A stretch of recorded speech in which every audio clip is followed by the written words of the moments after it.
рекламировать.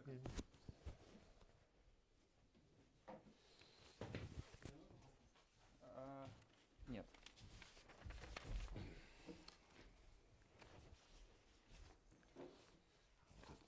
Так. Так, я вначале буду говорить в камере 10 секунд, 15 секунд, а потом начнем. Окей.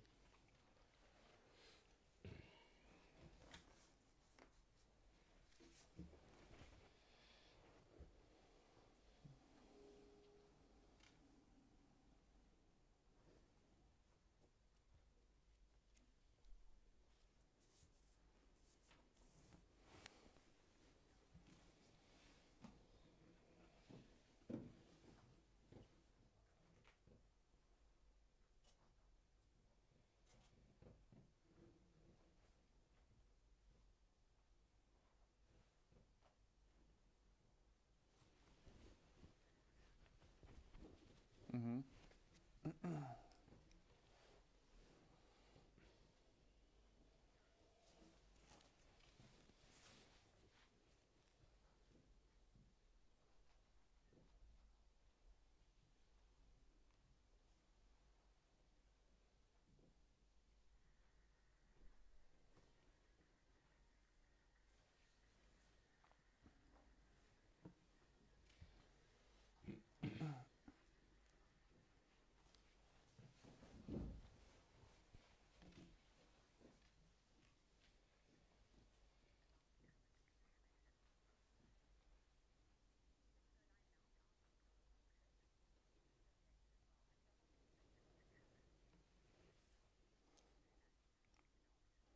Hi there, Paula. Well, like you said, I'm right now in the Ministry of Foreign Bonjour. Affairs of Russia, and right here Comme in vous the l'avez dit, studio je suis is maintenant au the ministère President russe des of Affaires Russia, étrangères. Sergei Lavrov. Avec moi est le ministre russe des Affaires étrangères, Sergei Lavrov.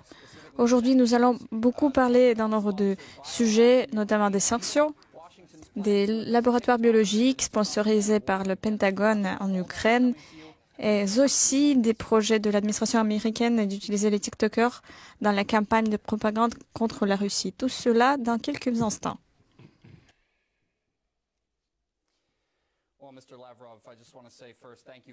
Monsieur le ministre, avant tout, je voudrais vous remercier d'avoir trouvé du temps dans votre agenda assez intense pour discuter de ce qui se passe. Maintenant, vous êtes un participant direct des événements. Passons directement aux affaires. La première question concerne les sanctions. Les sanctions qui ont été apposées à la Russie sont sans précédent et influencent négativement beaucoup de domaines de vie des citoyens de la Russie, même si Washington précise que ce ne sont pas les citoyens russes qui font l'objet de ces sanctions. Quel est l'objectif des sanctions et qui en souffre? Donc, merci beaucoup pour votre invitation. Je pense que le rôle des sanctions est bien plus stratégique et c'est ce que nous voyons aujourd'hui en Ukraine. C'est la quintessence de la stratégie occidentale.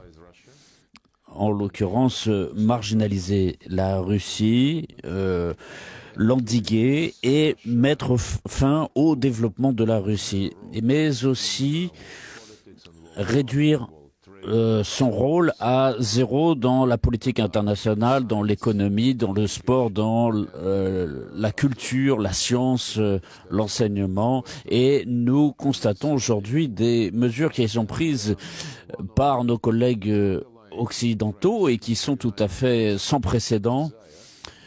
Une des tendances majeures ici, c'est le souhait des États-Unis qui, ces dernières années, se manifeste de façon de plus en plus évidente de la part de l'administration Biden, c'est cette tendance à donner au monde un caractère unilatéral. Je peux prendre l'exemple, par exemple, de la conception de Teagle, c'est-à-dire qu'on ne veut pas, on veut reproduire ce modèle partout dans le monde, et je pense que l'Europe ici, à 99%, a cessé de toutes ces tentatives d'être indépendante, malgré les paroles d'indépendance que prononce le président Macron. En ce qui concerne l'Allemagne, on voit que elle est tout à fait prête à suivre les instructions provenant des États-Unis Et la situation autour du gazoduc Nord Stream 2 montre exactement la situation dans laquelle est l'Allemagne vis-à-vis des États-Unis. Et ils ont... C'est-à-dire que les Américains savent mieux que les Européens ce qu'il leur faut pour assurer leur sécurité énergétique. Et cette pression par la voie des sanctions se poursuit. Il y a une 5e vague de sanctions qui nous menace. Il y en aura peut-être d'autres ensuite. Nous sommes habitués à cette situation et je vous rappelle que déjà bien avant la crise ukrainienne, qui a commencé par le coup d'État illégal en 2014, des sanctions avaient été déjà introduites contre nous. Il y avait eu l'histoire de l'affaire Jackson. Ensuite, il y avait eu la liste des sanctions Magnitsky. Et ensuite, les sanctions sont passées à une autre phase.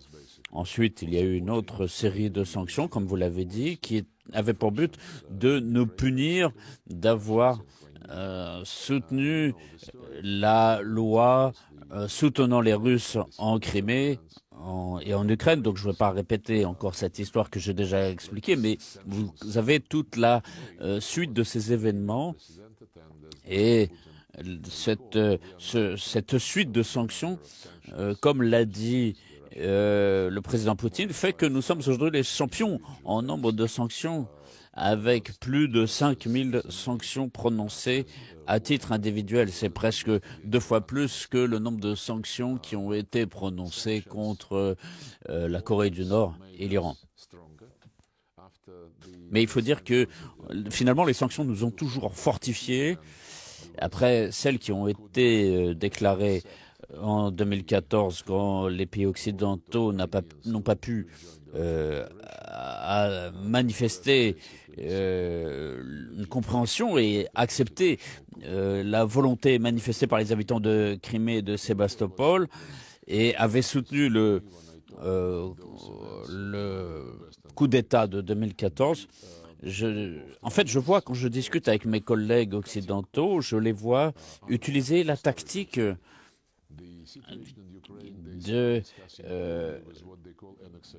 de refus de considérer les événements historiques.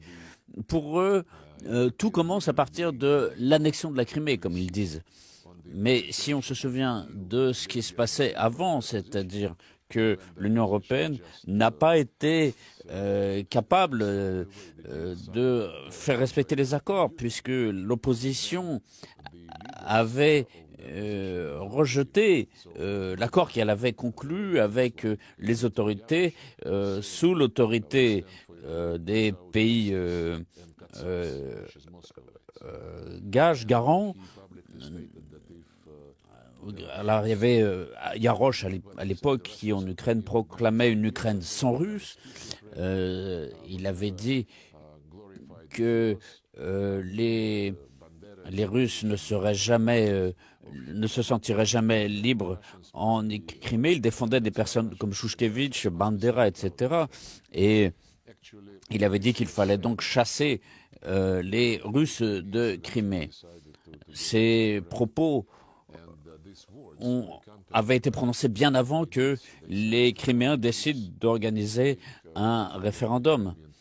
Et donc il y avait des groupes armés qui avaient cherché à prendre le Parlement de Crimée. C'est comme ça que tout cela avait commencé. Donc parlons de l'initiative qui avait été prise immédiatement le lendemain du coup d'État. Une décision avait été prise de supprimer le statut de la langue russe comme langue officielle en Ukraine, et tous ces instincts se sont manifestés de façon tout à fait concrète dans une politique résolument russophobe et qui continuait à occuper l'esprit des responsables politiques. Prenons par exemple les citations de Oleg Tchernybok du Parti radical en Ukraine, et qui veut mener une dérussification. c'est ainsi qu'il s'exprime. Et pour lui, cette dérussification, ça veut dire que ethniquement, les Russes ne doivent pas avoir leurs droits, que ce soit dans la langue, dans la culture, dans l'ensemble du pays. Et pour mieux comprendre la situation actuelle, il faut se rappeler des déclarations qui avaient été faites par Zelensky. J'ai déjà dit récemment que les extrémistes d'extrême droite avaient demandé à chasser les Russes de Crimée. En septembre dernier, le président Zelensky a dit si vous estimez que vous êtes russe, que vous voulez parler russe, et si vous voulez être ami avec la Russie, partez en Russie, oui. Il l'a dit il y a quelques mois. Je reviens aux sanctions. Les mesures qui ont été prises par le président, par le gouvernement, sont déclarées petit à petit. Mais ce n'est que le début des mesures que nous prenons pour réagir à cette situation. Après les sanctions de 2014, nous avons déjà acquis une certaine expérience en matière de solutions. Et vous savez qu'aujourd'hui, l'ampleur des sanctions est bien plus grande que celle qu'on avait observée après 2014. Et les illusions que nous pourrions avoir sur le fait de compter sur l'aide de des pays occidentaux maintenant sont complètement évaporées. C'est une des conclusions principales aujourd'hui pour la Russie dans le contexte actuel. Je pense qu'on peut dire que la culture russe a déjà l'habitude à faire partie de ce village mondialisé. Ça veut dire que les pays sont interconnectés, les gens voyagent d'un pays à un autre. À votre avis, cela va-t-il changer? La vie des Russes va-t-elle changer étant donné les limitations?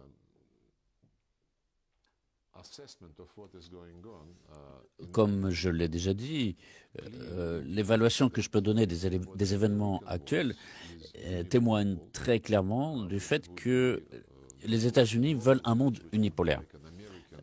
Ce ne sera pas du tout un village mondial, ce sera un village américanisé. Peut-être un salon américain où tout le monde danse sur la musique jouée par le plus fort. Et je pense que les États-Unis réussissent aujourd'hui à mobiliser les forces autour d'eux en faveur de leurs intérêts. Les États-Unis réussissent à mobiliser l'ensemble du monde occidental. On en a un exemple très clair. Si on veut voir l'indépendance, l'autonomie des pays de l'OTAN, et donc tout cela, ça donne une idée de la configuration que veulent imposer les Américains au monde, à l'Union européenne. Et il y a des acteurs dans le monde qui refuseront toujours d'intégrer le village mondial sous l'autorité du shérif américain. Ce sont l'Inde, la Chine, l'Iran, d'autres pays. C'est des pays qui ne se laisseront pas mener par le bout du doigt. Et je pense que la Russie n'est pas du tout un des pays prêts à suivre cet ordre du jour américain. Par exemple, quand les Américains, les Européens, les pays occidentaux disent que la Russie a subi un échec à l'Assemblée générale de l'ONU parce que tout le monde a voté contre la Russie, c'est une erreur. Parce que si vous regardez la population qui est représentée par les pays qui n'ont pas condamné la Russie, et si vous regardez aussi le nombre des pays qui ont adopté des sanctions contre la Russie, vous voyez que qu'ils l'ont fait sous la pression des Américains, sous le chantage. Je sais que des menaces concrètes ont été adressées à des responsables occidentaux concernant leurs enfants qui font des études, leurs comptes en banque, etc. Donc c'est un chantage sans précédent, c'est une pression sans précédent et essentiellement immorale. Donc les pays qui ont été n'ont pas suivi cette démarche occidentale, qui n'ont pas condamné la Russie, représentent en réalité une part de la population mondiale qui est très importante. Pour eux, ce serait un prix trop cher à payer de suivre. Or, cette propagande occidentale a été menée de façon ouverte. Nous sommes toujours prêts à travailler avec tous ceux qui sont prêts à coopérer sur la base du respect mutuel, de la recherche d'intérêts mutuels, avec les pays orientaux, par exemple. Et les pays d'Asie sont aujourd'hui beaucoup plus prêts à travailler avec la Russie dans cette optique, et nous sommes tout à fait prêts à répondre dans la réciprocité. Nous ne fermons aucune porte à l'Occident, c'est l'Occident lui-même qui ferme les portes, et nous sommes toujours prêts et ouverts à toute discussion. Nous verrons ce qui sera proposé en matière de coopération, mais nous garderons à l'esprit ce qui s'est passé. C'est-à-dire que nous sommes prêts à travailler, mais garderons à l'esprit ce qui a été fait. On gardera en tête le fait qu'ils ne sont pas toujours fiables. Maintenant, je voudrais choisir un autre sujet. Il s'agit des laboratoires biologiques sponsorisés par l'Amérique. Vous avez toujours attiré l'attention à cela. Et je sais que des documents ont été récemment publiés, signés par des responsables américains. Pourquoi le monde ne prête pas assez d'attention à ces laboratoires biologiques? Et est-ce que Washington et l'Occident sera responsable pour ce qu'ils font? En fait, c'est intéressant, oui. Vous savez que c'est très curieux de voir que l'opération militaire spéciale lancée par le président russe a permis de découvrir beaucoup de choses intéressantes, des preuves qui nous permettent de comprendre ce qui se produit actuellement. Tout récemment, les militaires russes et ceux de Donetsk et Lugansk ont découvert des documents émanant de l'état-major ukrainien qui témoignent directement du fait que l'Ukraine préparait une offensive massive sur les républiques du Donbass. Et je dirais que la Russie a devancé cette opération qui a donc été planifiée. Il prévoyait justement ce qu'il n'avait pas pu faire en ne respectant pas les accords de Minsk, c'est-à-dire saisir les territoires dans lesquels ils avaient procédé à une effusion de sang avec tous ces bombardements qu'ils avaient faits pendant 8 ans. D'autres documents ont été découverts, et notamment concernant l'activité de laboratoires chimiques et biologiques en Ukraine sous l'autorité des États-Unis. Ce sont des documents qui sont signés par des responsables politiques ukrainiens et américains. Et dans ces laboratoires, qui étaient partout dans le monde, ils sont au nombre de plus de 300 dans beaucoup de pays, et ils sont exactement sur le périmètre des frontières de l'ex-URSS, et notamment en Ukraine. Et donc il y avait des projets très importants pour le Pentagone et qui organisaient donc cette activité. Et il y a notamment une agence de réduction des menaces, et c'est elle qui assurait le suivi de ces laboratoires avec des travaux sur la peste, la fièvre et d'autres maladies de ce type. Tout cela est très dangereux, et je considère cela comme révoltant. Nous savons qu'ils ont fait des expériences avec des infections potentielles qui peuvent être orientées vers des groupes ethniques vivant dans l'est de l'Ukraine, le long des frontières de la Fédération de Russie. Et ça fait 20 ans, déjà en 2001, nous avions proposé aux pays qui travaillaient sur l'interdiction des armes chimiques pour mettre en place un système de vérification de ces procédures. Et la Convention elle-même proposait donc des consultations, c'est-à-dire que si un pays membre a des suspicions concernant l'activité de laboratoire dans tel ou tel pays, il fallait qu'il y ait des consultations et s'il y avait des preuves importantes, à ce moment-là, devait être lancé un mécanisme d'enquête. Mais ce mécanisme n'existe pas et nous voulions justement mettre en place un tel système qui assure une transparence dans l'activité de recherche en matière biologique. Et il y a quelques années, les Américains avaient décidé que c'était trop dangereux d'expérimenter tout cela sur leur propre territoire, avaient décidé de délocaliser ces recherches dans d'autres pays. Et de plus en plus, ils avaient concentré leurs expériences, leurs recherches sur des territoires situés autour des frontières de la Fédération de Russie. Nous allons donc insister pour que cette question de mise en place d'un tel mécanisme soit mise à l'ordre du jour. C'est une question de sécurité importante dans la mesure où c'est une menace pour l'ensemble du monde et ces rencontres au niveau de la sécurité ont été initiées par la Russie et justement le 18 mars nous insistons sur l'organisation de négociations pour la signature d'un protocole obligatoire de la Convention d'interdiction des armes chimiques pour obliger à plus de transparence pour tous les pays membres.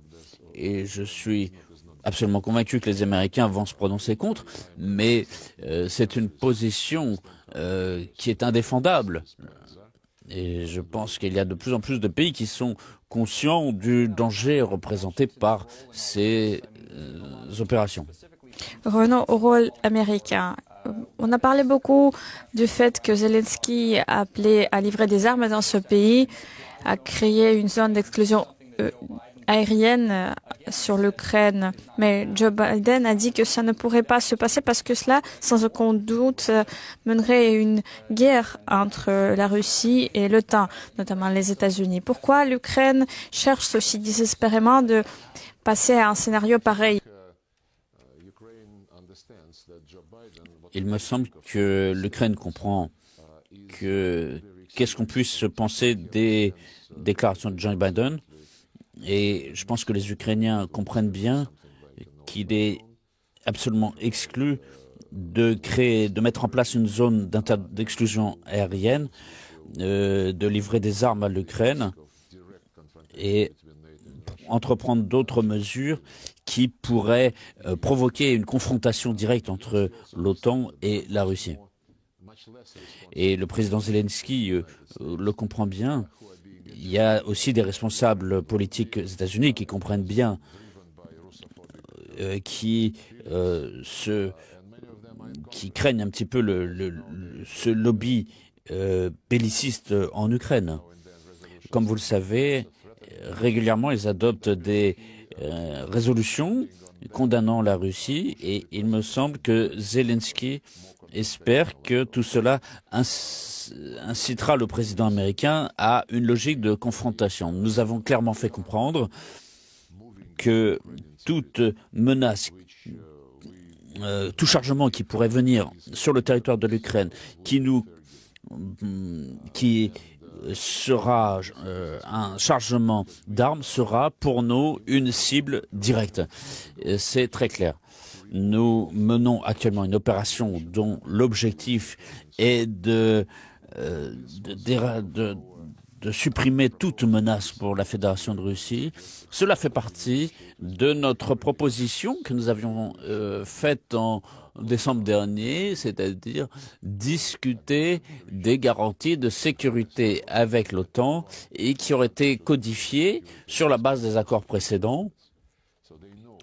Il y a cette formule importante qui est aucun pays ne peut assurer sa sécurité aux dépens de celle des autres. Ils connaissent déjà notre position. Le deuxième point, nous discutons aussi de la défense antimissile et sur la barre de considérations pragmatiques, ils considèrent qu'on peut demander aux membres de l'OTAN de participer à la défense antimissile. Encore une fois, je dis que cette idée, il faut regarder que les systèmes soviétiques, les systèmes d'armes soviétiques de défense antimissile et aujourd'hui de production russe se trouvent conformément aux accords qui ont été signés entre les différents pays.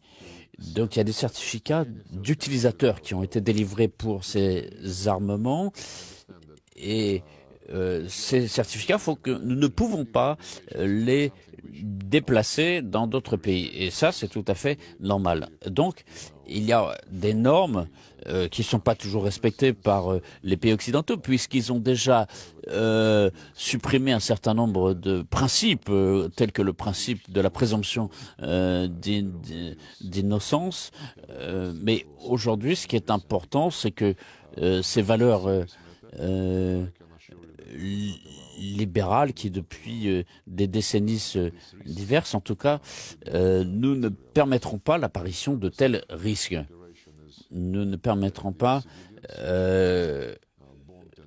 encore une fois, l'objectif de notre opération est d'assurer une sécurité pour la population qui a été soumise à des bombardements pendant toutes ces années. Et donc, nous voulons donc une démilitarisation de l'Ukraine pour que de ce territoire, il n'y ait aucune menace qui émane en direction de la Russie. Encore une fois, nous sommes pour que tout cela soit intégré dans une sécurité collective. Ça fait de nombreuses années que nous proposons cela. Il y a aussi l'objectif de dénazification.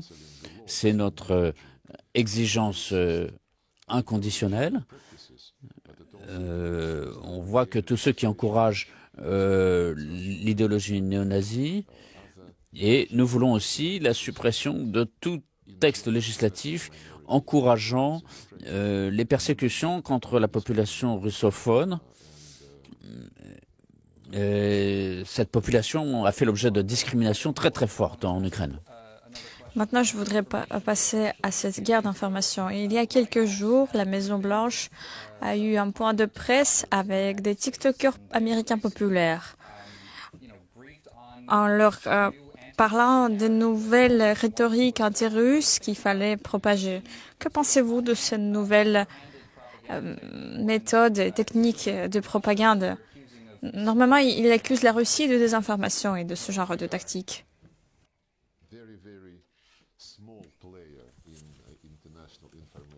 Oui, nous sommes un acteur tout à fait modeste sur le plan de la guerre médiatique.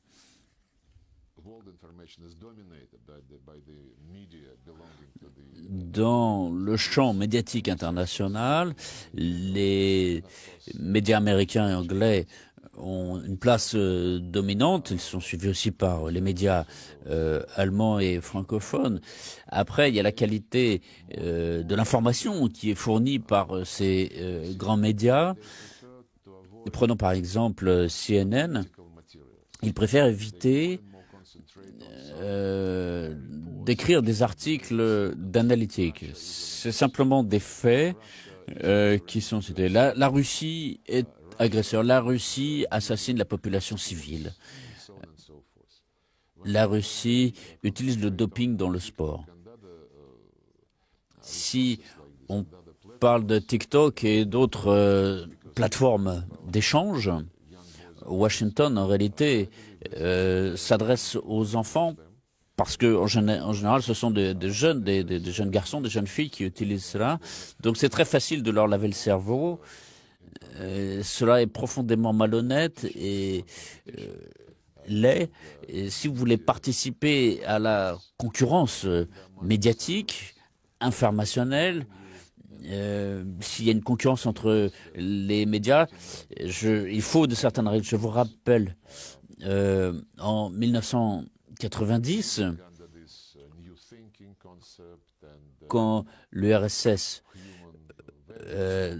était encore dans le domaine de la réflexion sur les valeurs humaines générales. Nos collègues occidentaux de l'OSCE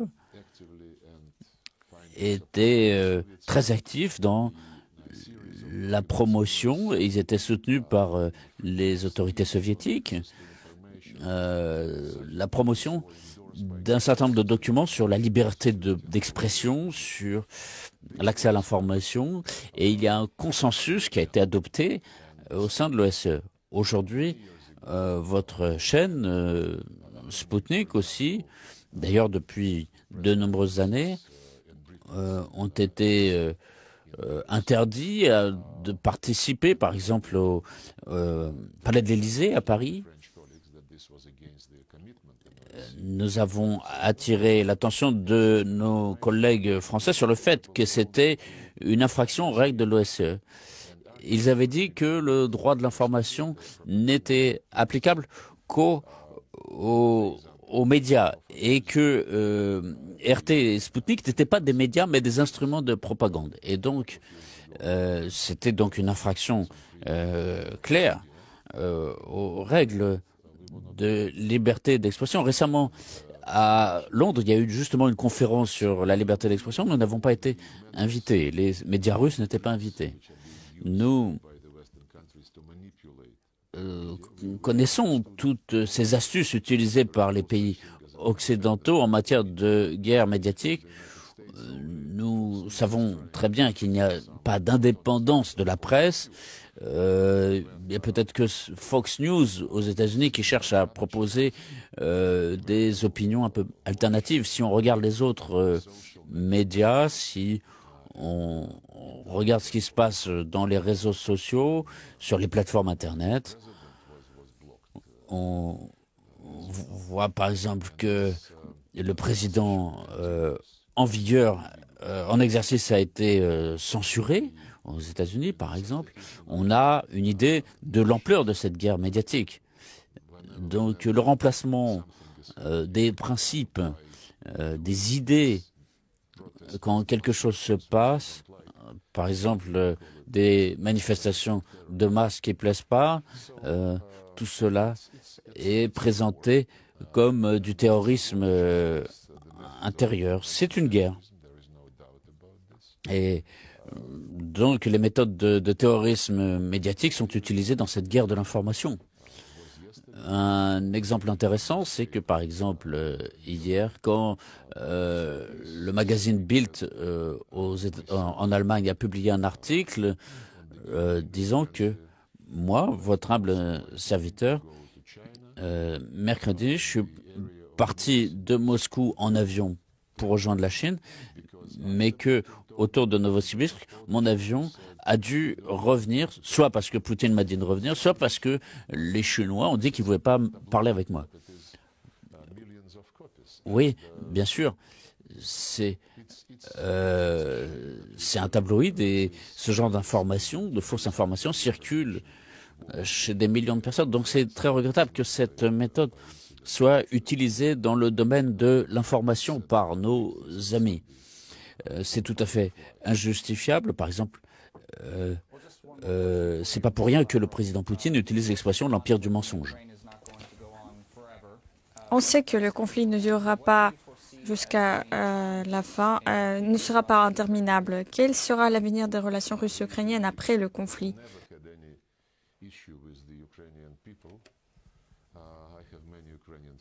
Nous n'avons pas de questions contre le peuple ukrainien. Nous sommes deux peuples très proches, parents dans le domaine culturel. Quasiment tous les Ukrainiens parlent russe, ou s'ils ne le parlent pas, en tout cas, ils le comprennent. Nous avons une culture en commun, une histoire en commun, une perception de la vie,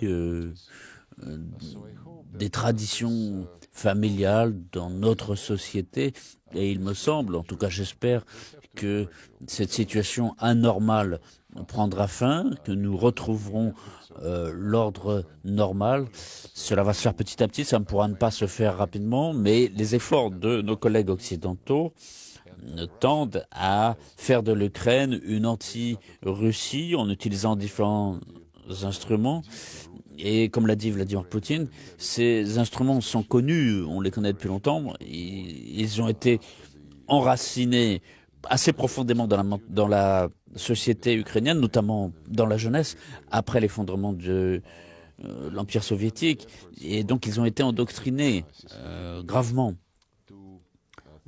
Donc des approches systémiques ont été utilisées. On a formé des officiers sur la base d'idées radicales, celles de Shushkevich et Bandera. Tout cela a été fait dans l'optique de faire en sorte que ces gens n'aient jamais une attitude amicale envers la Russie et que les humeurs nationalistes soient utilisées pour renforcer la structure de l'État. Et dans cet objectif, il y a toujours eu la volonté que l'Ukraine ne soit pas amie avec la Russie. C'est ce que disait déjà Brzezinski dans les années 70, c'est que une Ukraine amie de la Russie, c'est très néfaste. Et donc cette conception s'est enracinée profondément dans la classe politique américaine. Donc il va falloir du temps pour se débarrasser de cela, de cet héritage négatif. Même actuellement, aujourd'hui, quand l'armée ukrainienne se bat et cherche à faire durer en longueur cette crise, cela se fait parce que les dirigeants ukrainiens, à l'aide de conseillers américains et d'autres organisations occidentaux, ont formé l'armée de telle façon, en utilisant justement ces éléments extrémistes adeptes de Bandera, pour qu'ils dirigent, qu'ils aient des rôles dirigeants dans l'armée, et ces officiers terrorisent ceux qui considèrent que et considèrent que l'idéologie est essentielle. On a vu ici ce qui s'est passé à Mariupol, donc des dizaines de témoins qui ont pu échapper à l'enfer de Mariupol ont raconté que ces gens-là, qui sont à la tête des unités ukrainiennes, on fait cela. Donc, la proximité de nos deux peuples frères, j'espère qu'elle triomphera finalement. Et voilà. Merci, Monsieur Lavrov, d'avoir partagé votre opinion avec nous. C'était une bonne discussion.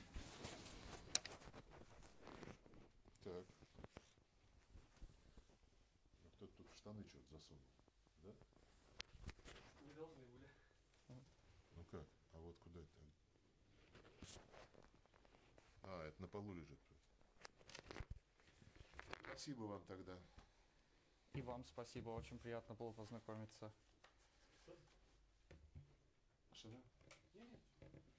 Хорошо.